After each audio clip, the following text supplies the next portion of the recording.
Hey guys, this is Pimp here. I got another little trick for you guys. I heard about this channel on YouTube that has a lot of good analysis on it. You know, a lot of good points to be made, and I did it again. It's just Thorin's stupid YouTube channel. By the way, to bring it back, when you were talking about the envious scenario where you took over for a while, I actually do think for your individual career, shox, even though I'm sure it made it harder to win majors because they were the best team, I actually think for like your individual game and how you're remembered, it was a good thing though that this happened. Because like you said, when you won the major, you won as an entry. Like I've always told people, the shox that won the major wasn't the shox I remember. The shox I remember is like the best lurker, the one who wins all the 1vx. Like you're saying, you were just the entry player with Kishima. Like that was like the entry pack back then, right? When you even in envious before you got kicked, when you became the in-game leader, I noticed your stats just went straight up again. Like if you remember, there was that Star Series, you were like carrying the whole event. Afterwards, when you came back to Titan, later in G2, you became one of the best players in the world again. Do you think actually coming out of the structure of Happy, did you refine who you were? Did you like rediscover shox? It feels like in 2016 with that G2 lad,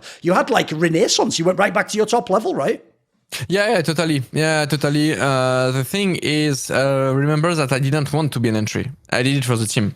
And also, this is something I didn't say, but this was also another problem during the team in NVS. And also another reason why we broke it. I forgot about that, but that's really important. It's in early 2015, January, February, I don't remember. I'm also saying that I don't want to be an entry anymore. Right. And that was also a big problem because I told Kiyoshima that he needs to do it. I did it for some months. When you won a major, that's fine. But this is not how I mean, even if we win, you know, if we going back to the way that I want to share moments with people, I want to have fun, I want to share the same passion.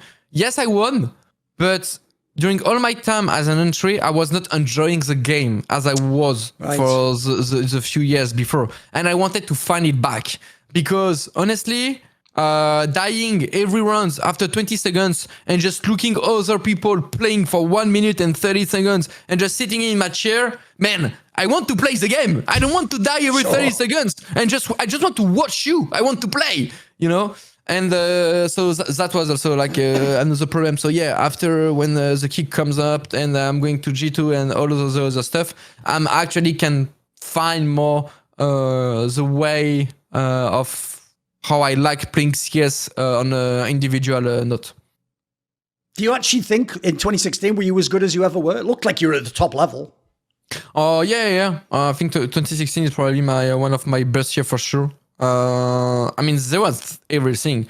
I mean, the pistol were on point, rifle was on point. I could take the AVPs on CT side, on T side. I was in-game leading. I was a captain. I was having a really nice time. All the people that I was with, Body, Scream, RPK Smith are all friends even today.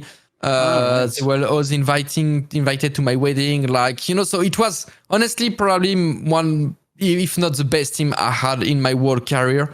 Even if it was only 6 months, because on the server, I had all the freedom I have. And I think this is also why I was so good, because I could actually do whatever I want. I didn't have to actually respect anything or whatever. And I could use my instinct, what we were speaking before, you know. So I had my freedom. I was with friends. We were having fun. We had a good chemistry together. So just everything was just on point. And I always said, like, you don't want to live with regrets because it just doesn't help you in the future. But I have to admit that with years, I always said that I didn't have. But since maybe 1 year, I don't know, like I'm actually starting to getting one. And it's actually that team. It's that G2 2016. That's the one you miss. That's what we're speaking about. That you can even see is there. All right. So it's actually the only teams that I do have on a person like that, and it's not for nothing. It's because it was really something special, and I think I get influenced by the way that Kenny S and PK and Happy was the best players from Envious, and I was like, and we were having a bad time at the end of the year with that team. So it was kind of the easy way to feel together, and this is why. I mean, this is probably I was not even mature or didn't have enough experience, and I actually did what normally you shouldn't do. It's like you always think, that the house of your neighbor is better than yours. The grass is always greener on the other side, right? Exactly. And this is what I thought, and actually it was, it ended up to be one, after with the G2 Super Team, one of my worst year of my life, because it was the first time I've went to the depression and stuff I was talking before, and I actually killed that team for that, and I don't know if maybe, I don't know what the future would hold us if I was still continue with that G2, but if I have one regret is I shouldn't have do it so early, like we played together for 6 months, maybe something like that. 6 months, it's nothing. It's nothing at the end, So yeah, that's the regret I do have in my career. Because I have a specific match I do want to ask about from this G2 team, which is when you played in that ESL Pro League final against the Luminosity Gaming team, which if people don't remember, this match is one of the best matches ever. It's like 4-5 maps, even the fifth. It's why, by the way, this actual match is why everyone says to this day Inferno is the best map, because that was the fifth map. It was like overtime. It was one where you win all the clutch. It was an amazing game. Like the only problem, obviously, is you guys lost it by that much. Now, look, you got to come back after ECS and get the revenge. But when you think of this match, like, this match was just amazing. Like your team was all going off. You and Scream were having great maps. Obviously, people like Cold Zero and Fallen were great. This is just an amazing game. You think you should have won that match? Oh no, I don't think so. But I do have a really, really nice memory about that, and it's probably one of the best games I've ever played. You also need to know that this is the event where I met my wife. Oh, really? Okay. Yeah, I met her at this event, so it's also like really specific, But no, I don't think we should have won. I think they got the edge. I think if we have maybe one is because we should have won Dust 2, that we threw it away. Right. But besides that, honestly, Luminosity was the best team in the world for sure at this time. We were kind of like an upcoming team. I was just new as in-game leader for 2 months, something like that. Body was just new as well, coming from a T2 French scene. So honestly, the fact that we are already in the final is already like a huge result. And one of the best things that I would also always remember for that match is when we lose, is normally, you are sad, you are frustrated, but because of that context, and because we are definitely an outsider, already getting close to winning in 5 maps against that team in that moment is already huge. Right.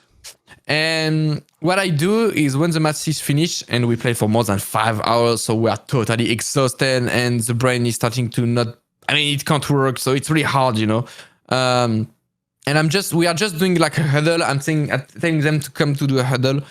And I'm just telling them, guys, yes, we lost, but honestly, you can be fucking proud of yourself. What we did was amazing.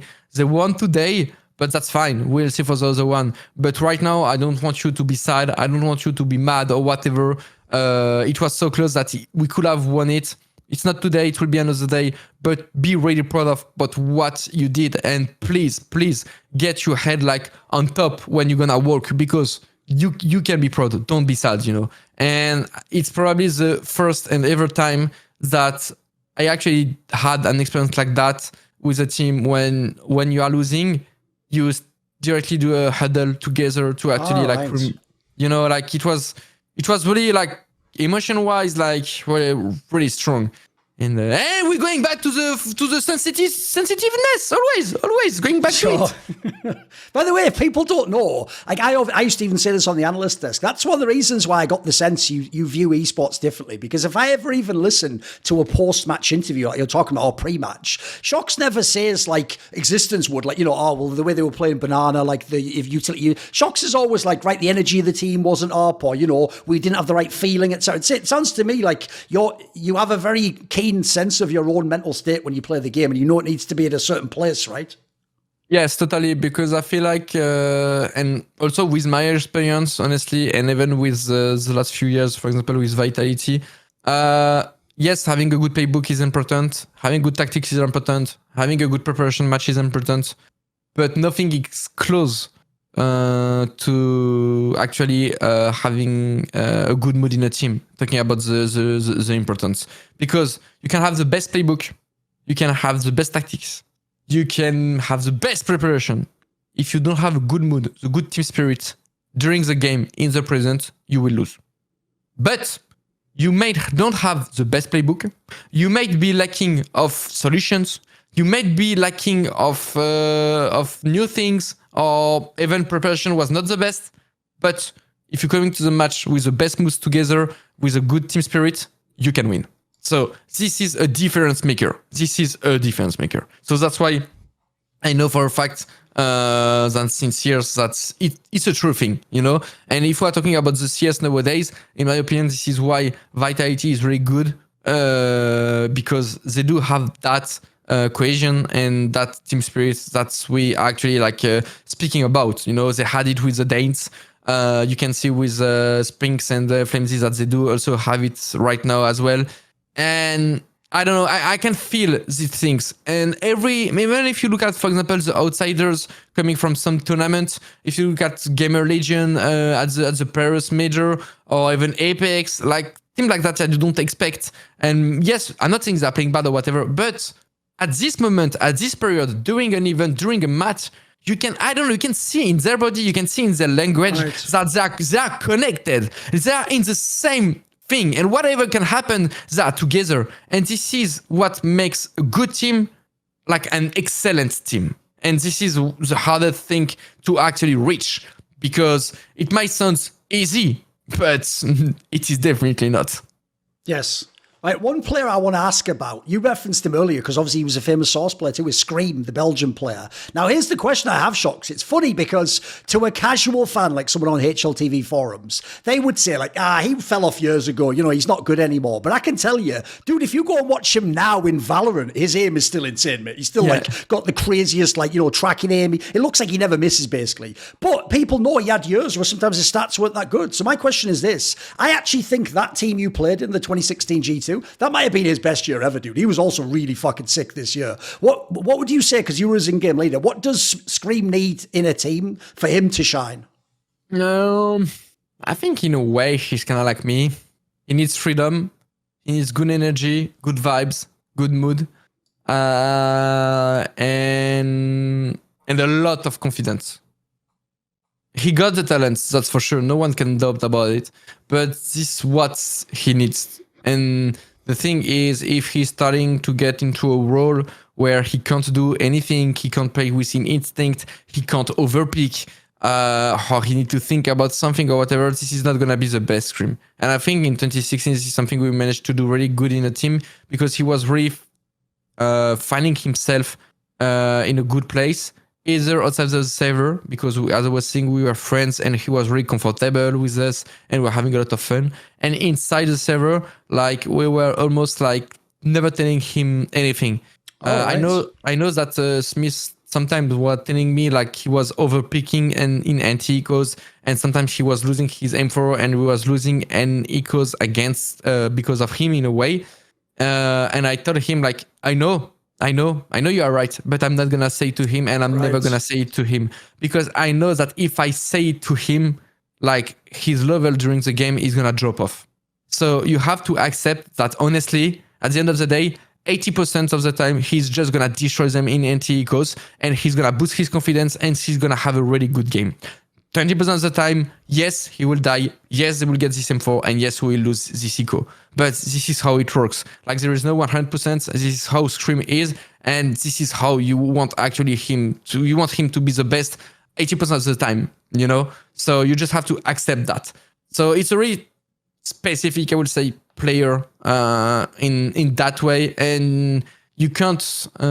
If you want him to be the best, you have to accept some things that can be hard in a way, but he can be so good that it's either you accept it or either you don't play with him. Because if you don't accept it, he won't be good. So you better take another player.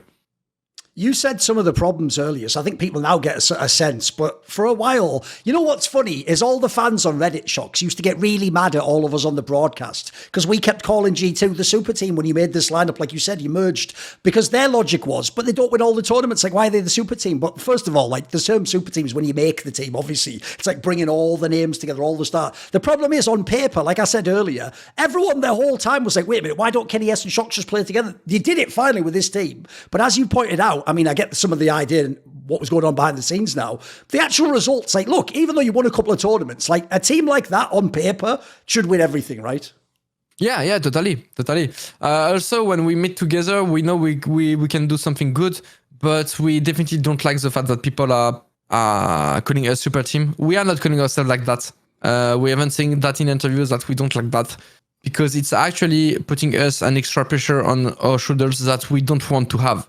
So it's a tough image to actually work with, because we didn't want, we just wanted to do our team, and that's pretty much it. After, for the team itself, I think I actually underestimated how big the egos were in a team, right? The team, because there was me, right? I had a big ego. There was Apeks, big ego. There was NBK, big ego. And there was Kenny S, big ego. I mean, you have to get some players with ego. That's normal, and that's also their strengths. But having 4 players ego men in a team, yes, like, it's definitely too much to handle. Plus, Smith was really new in his coach role, and he was kind of like a coach that kind of don't work with this kind of personalities, because his way of coaching is like, because of experience, people should listen to him and should go to him to help, ask him some help, right, or whatever. But with players who got egos, they will never do that. Yes. Never. So that was also a problem. I also wanted to play the same way I was playing in 2016, because I was enjoying it and it was working. And I just wanted to implement that system with the new team. But it didn't work off because it was not the same players, so there was not the same qualities and the same weaknesses, so it didn't work. And also, I didn't give it so much time. I was not enough patient, probably, because after 2 or 3 weeks of practice, 2 or 3 weeks of practice, I just decided to just don't continue that system and try to find a new one with that team, because I was feeling like it's not working. So I tried to find some other things. I also was saying to Smith at the beginning, okay, bro, I will give you 2-3 months so you can see how it goes from the outside. And after, you can jump to help the team as a coach. You know, it will give sometimes. But after 3 weeks, I was like, bro, I already need you. Help, please. So like from the beginning, honestly, it already had been like pretty hard. And it was really like that all the year. We managed to win some tournaments somehow when we were in a good period, but the good period was maybe for 2-3 weeks. So it was really short period. So we are just lucky sometimes that the good period was during a tournament. We also even played, for example, in Malmo, when we win Malmo during the event. Smith is telling us that he might step down from the right, coach part. Because he doesn't like the way players talk to him, or that's the fact that they don't want to listen to him, or that he's feeling like he's not having an impact and he doesn't want to coach a team like that. So that's a hard step to take with. We're trying to speak with him or whatever. And the second one is Kenny S, who is saying at this moment that he is not sure if he wants to still be playing of the game. He's getting tired or whatever. Yes. He's not really motivated, so he might stop down or whatever, and he's in a really bad mood. So it's rough, man. And somehow we still managed to win the event, you know? And yeah, I don't know, man. Like... By the way, when you joined Vitality later, since you referenced earlier how good ZywOo is and how you appreciate his game, I want to ask you a question, because I thought you were the perfect person to ask this. There's been a discussion over the last year of the Vitality team that won the major, and with Apeks and Zonic, a discussion that interestingly comes from inside Vitality, and I see even ZywOo's talking about it now, is Zonic and Apeks have the opinion that actually, even though ZywOo's skills are like you or Kenny S or the all-time great players, he has maybe too unselfish a personality, and they actually want want him to be a bit more like Ego. They want him to be like a bit more like a diva and sort of tell people like, I need this, or, you know, give me the game or give me the gun or whatever. What would you say? You played with him. It sounds like he has like I say, normally all the big stats players, they have an ego like this. It's actually normally the opposite. It's normally you're trying to talk them down or negotiate and try and get... What would you say? Do you think he needs to boost it up a bit? Talking about ZywOo? Bro, that guy is just something else. No, he doesn't have an ego. He's a very simple person. He loves normal person. I mean, he loves normal and simple stuff in life. He's living in a little house in the somewhere in France, close to the mountain or whatever, with cows, chickens. Like okay. No way, like out of a painting on the wall. Or something, right? Like okay. no way close to a city. He's very family based. He's not watching any social medias or whatever. Right. He just doesn't give a fuck. The only thing he watch on his phone is actually the kind of like not the stories, but the reels or whatever you call it, the little videos, or like on Instagram or whatever, but from animals, because it makes him like okay. Fun, you know, like that's the only thing he wants. He looks, you know, when he's sometimes looking, every time it's not an animal, he's just swiping. He doesn't fucking give a fuck. Okay. He's just looking for animals. He's very nice, kind, generous. Whatever you're gonna ask him in the game or other game, he will almost always say yes. He's never tilting. He's never raging. He will always respect you. He never speaking bad to anyone. He respect everyone. He can be the best player in the world. If you ask him to drop you an AK, he will drop you an AK. He doesn't care, man, if he wants to play with a Glock. It has to be like the captain or the coach to tell him like, ZywOo, you are the best player in the world, so please stop dropping your AK! Fuck! You know? Or Xtaz was telling him a lot in Vitality, like, ZywOo, please stop going first, okay? Like, take a step back, you're really good in clash situation, we need you at the end of the round or whatever, because he just wants to play the game. If he wants to run, he will run. If he needs to jump for a teammate, he doesn't care about anything. And he is not specially, I mean, I don't know right now, but from my Vitality experience, he's not watching any demos. He's not really doing some deathmatch. He's sometimes when he's having 1 or 2 bad game, like maybe 110 rating, you know, so bad game for ZywOo. He's maybe gonna place 1 or 2 evening of Face It. So it goes up to 140. Okay, that's cool. Okay, that's fine. I can go back to Rocket League. I can go back to my girlfriend or whatever. Like, he's really chill. Like, honestly, he's just like a pure gem, pure genius. And the most beautiful thing is, like, even in my opinion, this is one of the best human I had the pleasure to actually like meet in my life. And the player is actually insane. And the fact that he's born the same day as Counter-Strike is something like, honestly, like that's out of a movie or something, I know. That's a fucking movie. Like, that's actually insane. I don't know what the star did, but it was actually... But the fact that the human is even better than the player, honestly, it's even more incredible and even more beautiful. And I wish him nothing but the best. And this is someone like I can call he's a friend, you know. Sometimes on my streams on Wednesday, I'm doing some evening with friends and stuff.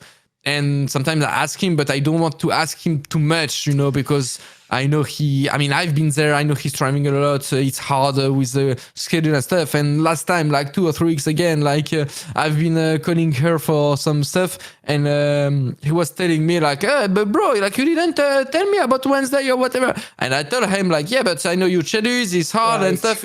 And he's saying like, yeah, but it should be fun at the end of the year. Like, tell me, I can play, my bro. You know, like he's just insane. He's just insane. And honestly, like, how can't you love that guy? It's just not possible. Yeah, it's a cool story. By the way, one thing I wanted to ask about when you were in Vitality is this. For me, what the Vitality period of shox proved to people is that, like, that skill you have in clutches, it doesn't matter what the rating on HLTV is, what the overall in the team, like, the skill at winning clutches is just always there for shox. It feels like, I bet if you played today, you'd still be good at it. What do you think this is? Because I feel like an area, I've talked to a lot of players over my career, obviously I've been in esports a long time, and I think fans actually get the wrong perspective on clutches shox. They do think that it's all calculated and, you know, you're like, right, he's going to be there. Whereas I get the sense it's all instinct. It sounds like it plays right into your strengths, right? It is about instinct, and it is about the thing. Why I think I love it so much is because it is a time when you don't have to hear any comms.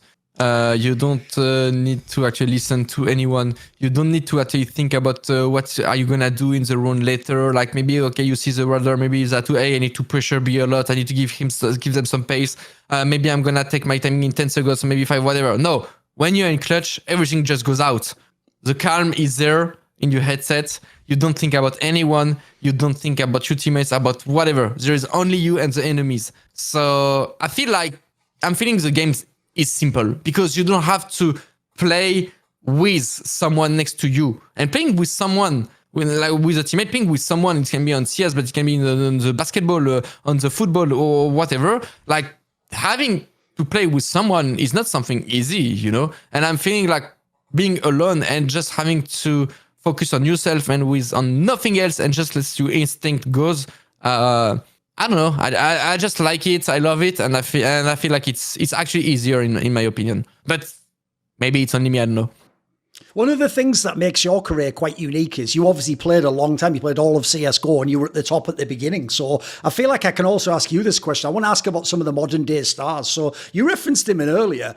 To me, NiKo is the modern shox. Like he's the great rifler that has the all-around game. Everyone knows what he's good at. By the way, he also sometimes it feels like takes over the IGL and wants his input. What do you think of NiKo? What do you think of this player? Hard to say. I think like same. He's really talented. There is no doubt about that. He's really insane as a pure just level on the game. I think he got also good understanding of it. I think he's a cool guy. You know, when I was I actually did a lot of parties or speaking with him after the event or whatever. And I heard there was a rumor he wanted you to join FaZe. Oh, it was a long time. Is it true though? There was you were one of the players they wanted to join though, right? Yes, I think it's when they want to replace all of Meister. Right. It's in 2018 because I think it's the same year. You see always the URL friendship, whatever. Because I decide, I mean, Kerrigan is actually asking me like if I'm interested to replace all of Meister for FaZe, which was like insane. I also have Fallen, who is asking me... to join SK, right? Yeah. Yeah, to join SK with the Brazilian and stuff. And at the end of the day, I'm just telling them, I'm sorry, guys, but I'm going back with my French friends. Oh, too loyal, right. And this is where I actually going back with Smith saying existence. Right. I think for the emotions, for me, for the honor, it's beautiful. I think for the career, it was a fucking bad decision. Good, yeah. True. Okay. What about then, since I asked about NiKo and Z, what about Simple then? I mean, I always say to people, like, in a way, Simple made me like rethink Counter-Strike because there was a lot of great players before. There was Forrest and Neo and you and Kenny S and Guardian. But like, I always say, this guy's almost like an alien. It's like, I don't even know how he's that good at the game, mate. That doesn't make sense to me. What do you think of this player? Same. I mean, speaking about his talent on the game, I mean, it's just nothing to say. You know, he's really talented, and there is absolutely no doubt about that. But more than that, when I'm hearing Simple, I don't know. I'm really curious, but I don't have the answer, unfortunately, about how he's in the team.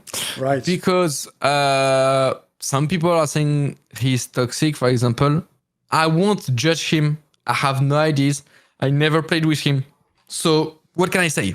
And I'm not gonna judge him on a little clip on a stream Sure. when playing FPL or whatever. No, this is what I'm not talking about.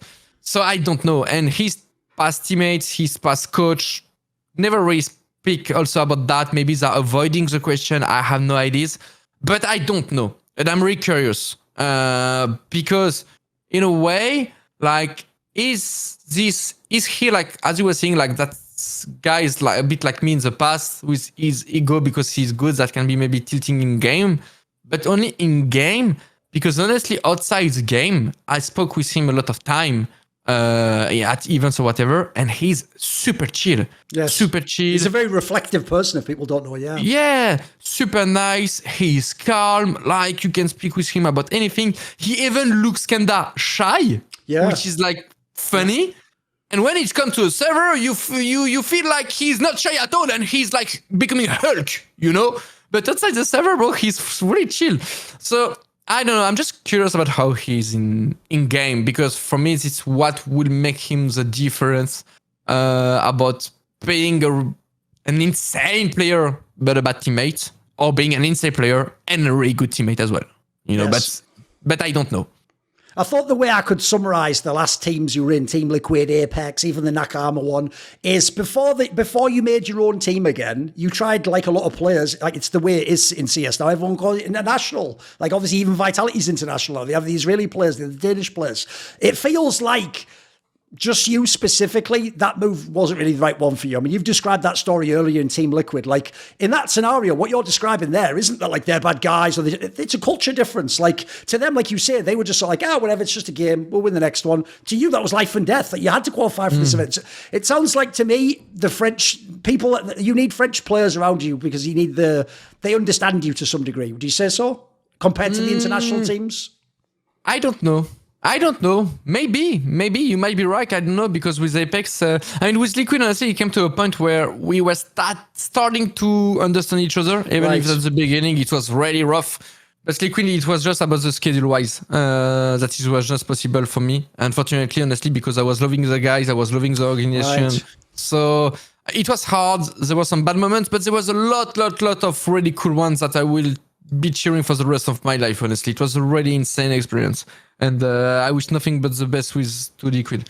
Apeks was a bit different because we are more going into what you are talking about the culture side. And I think we never matched together on the personality-wise, and maybe on the sensitiveness we are talking about. It was just not connecting. Even also on the CS vision, we didn't agree about how to play. And I was definitely not comfortable on Apeks. I've never been from day one, I would say. But honestly, I mean, it was the same also for them. They were not like comfortable with me as well, you know. So I don't know. I don't know if it's about only being French, because honestly, on Liquid, I've been with players that I felt like they were French in a way, you know, they were like my English friends. It was totally new for me. Like, okay, it's possible to have friends while not having the same language, which I feel like hard because we don't always have the same jokes. We're not speaking the same. We're not going for the same word. So it is possible, but I think it just depends about the people. Yeah. And the most important thing for me, just I want to enjoy. I want to have a good time. It's before all a passion, and if I can't feel the passion, or if the balance is, it has to be at least 70-75% positive. If it's like even 50% positive and 50% negative, then I prefer not doing it, you know, because I'm not gonna be happy. And at the end of the day, CS is cool, being a pro player is insane. But the most important thing is your mental health and just being happy in your life. You only have one. So, like, don't miss your time by being sad or whatever. Do always what is the best for you. It is your life, not someone else's life. When you made this Nakama Esports project where it was going to be your team and your org, I actually thought, like, people will look at the results and go, they didn't do that well. But to me, the way you explained why you dissolved the team made a lot of sense. You basically said that, like, it's a lot of work to make your own org. Like, this is the problem. Think about this interview, shox. If we were talking about in Source, yeah, anyone can make an org. I can make an org tomorrow, Thorin Esports, shox plays. Maybe I have one sponsor, you know, we go to a small LAN. In the modern day, though, in 2022 or 2023, it's too much, right, to just start from zero and have to build completely up, especially because you're a player still, right? If you were retired or something, but to be a player and to be the head of the org, it sounds like it was a lot. It sounds like it was too much, right? It was too much. It was too much. I was a player, I was the in-game leader, I was kind of the coach as well because I was coaching the players about what they need to improve on, what to do. I was creating the new tactics. I was also being the CEO, so I had some meetings with the bank, with the insurance, I had to try to work with the social medias. I had to also meet the event about what can we do on FaceIt about the qualification. Like it was actually like just impossible. Honestly, I definitely underestimated how much work it was. I mean, also like the goal was to definitely reach the Paris major because I felt like the story would have been like just insane. Oh, sure. And today, a lot of people are making a meme about that, and I'm making laugh about it. But I think they're just doing that because yes, it failed. I mean, it failed, yes. But if it would have been a success, then there were no meme, and I don't know where I would be right now, but it will probably will be totally different. This is a real gamble that I did, a real risk, because for the little story, I was still on the bench from Apeks, so I was still owning a really decent salary, to be honest, and my contract was supposed to end in August. This year, and to actually play the qualification for the Paris major, like I couldn't do it while being contracted by Apeks, right? It was not possible, so I actually asked Apeks to just cut the contract immediately in January, so I can play with Nakama. So, like I lost a lot in that story. I lost a lot of money. I lost a lot of time. I lost some of my image, maybe also because I think because we didn't manage to do any proper thing. They probably thought like I was washed or I was not good enough. So I lost a lot in Nakama, but so it was really hard to handle and to also accept the fact that it was a fail. But in the same time, it's easy to have regrets. But it's something that I wanted to do. And if it was not this year, I would probably do it in the future for sure. The fact to try to launch something in French because we are lacking of French organizations, we are lacking of French teams, we are lacking of someone or something that's actually help young players to actually become players. And so we can share our experience and to make them grow in a way, to try to save Canada, the French scene. So I tried. So it's a bit 50-50 because I lost a lot, but anyway, I would have done it. So yes, I did it. You can't always have success in life. And it was hard for me because honestly, since I'm born, like I didn't have a lot of fail in my life. That's the thing, like at school, I was fine. Today I met my wife. I got a kid. I'm happy. I've been really good on Counter-Strike. I'm living from my passion. Few people in the world can do that. I was earning good money. I could buy a house, like everything, and I was one of the best players in the world. And that was like, wow, okay, so this is how it feels to actually get a proper fail. Not like because before I was like failing an event, I was failing a match, I was failing. No, like that was a big fail. And yeah, it's not easy. And this is where you actually need to accept it and try to learn lessons about it to try to get it, to keep it from still a positive way. You want at least that experience to make you something better for your future. A theme people might notice in this interview that was quite central and occurred many times is, like you say, there's been times where if I was like your manager or your agent, I would tell you for your career, no, don't do that. Like, you join FaZe or stay with this team, win another major. But as you say, you did certain decisions that maybe you don't regret for personal reasons, to play with certain people or to join certain teams. But this is my question. I understand why on a personal level that was the right decision for you, like you say. But the one question I have is this.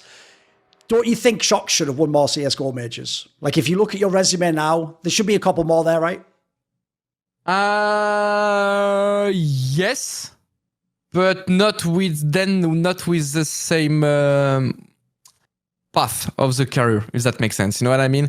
I think like if you redo everything, all the choice I've made, it will still have the same story at the end. But yeah, I think I could have done more. I think I could have win more, but if I maybe did more career decisions in a way than hurt decisions. But no regrets. This is how I am. This is how I am. One of my last questions, it's an obvious one I have to ask you, shox, is you are someone who's played a long, long time, but you are actually quite rare that you've been able to come back to the top every few years. You've had your down period, you come back. So every fan's going to want to know, is shox planning to be a pro in CS2? I'm open. I'm totally open. I can't say yes, I can't say no. I'm open. The fact is you have to accept also that nowadays the clubs are looking for all young players. They want to bet on the future. They want to find the new Simple. They want to find the new ZywOo. So they're gonna keep him on a contract for 10 years, and they're gonna make. They're gonna have a good image. They're gonna have a good business, and this is what the clubs are looking for. So the thing is, this is a context and a period where it's really hard for me to actually find something, because the club are just not interested. Like they want the young guys. They want to see into the future, and in their opinion, the veterans are not really like that much helpful in a way, or maybe from the business part is not that much important. It's not really that much important. So it's hard. So yeah, it's hard. I'm open to any discussions, and I'm open to play on a pro level again. I do believe I can still help any teams, and I can still do the job pretty much. But now it's all about if someone are willing to actually believe again in me in a way. At the end of this interview, do you have a final message for people? Is there anyone you want to thank or say hello to? It's been a long time, man. It was actually hard for me to speak for more than 2 hours in English, but I think I did. I think I did fine. I thought I was. I would be struggling way more, but it's okay. Any words? It's really hard to say. I would say thanks to every people who actually followed me for the whole few years. Whatever, it could be 10 years, 5 years, 3 years, depending on people. But thank you for following me.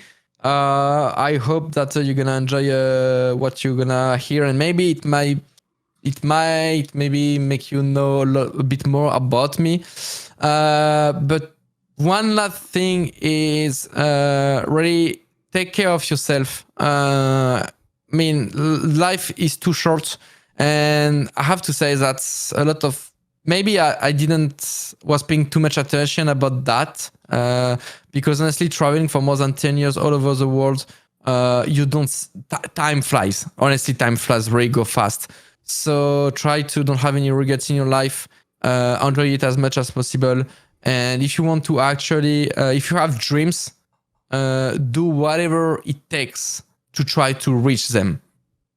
Because don't think that because you have a dream and because you trying maybe to fulfill it, it will happen. No. Every story is different. Every person is different. And if it's really your dream, then you know what you have to do. And it's not about just putting few more hours. It's about your life is around your dream if you want to make it maybe one day a real thing. Merci infiniment. With pleasure. When I make content, it isn't just me, the mic, and a guest or a topic. It's also me with the support of my whole crew. Who's that, you might ask? The Illuminati. That's who. They include Frisky, Matt Pugnaccio Racula, Ahmed Hadju, Tosh, Tobias Bernasconi, Jensen Gore, Animosity, Toucan, and you know it if you've heard it before, but if you haven't, a special thanks goes out to my main man, Jerky's Minion. Well, if you want to know upcoming topics and guests I'm going to have on my channel, maybe you want to ask me a question to answer in an AMA in video fashion. Do you want to hear one of those long discussions and actually be part of it and be able to ask me questions? Want to find out who I'm going to interview next? If any of these perks or more appeal to you, Put your money where your mouth is. Join the Illuminati today via the Patreon link in the description box below.